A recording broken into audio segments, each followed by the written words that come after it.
আসসালামু আলাইকুম রহমতুল্লাহ। আপনারা যারা মোবাইল ব্যবহার করেন, মোবাইল হারিয়ে যাওয়া বা চুরি হওয়ার সম্ভাবনা থেকে থাকে, তাদের জন্য এই কথাগুলো 1 মিনিট প্লাস কথা হবে, কথাগুলো শুনে যাবেন।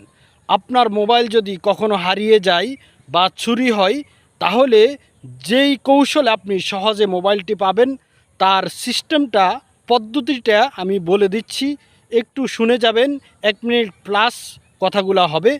আপনার মোবাইলে গিয়ে *#06 হ্যাশ দিবেন। IMEI 2টা কোড নাম্বার আসবে।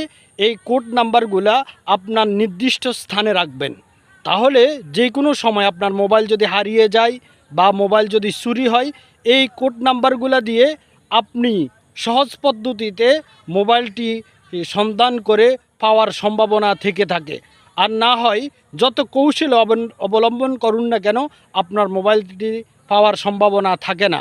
IMEI কোডগুলো যদি আপনার সংরক্ষিত থাকে, তাহলে যেই কোনো সময় যেই কোনো পদ্ধতি অবলম্বন করে আপনার মোবাইলটি পাওয়ার সম্ভাবনা থেকে থাকে। তাই আপনার যেই কোনো জায়গায় নির্দিষ্ট স্থানে আপনার IMEI কোডটি সংরক্ষণ করে রাখুন।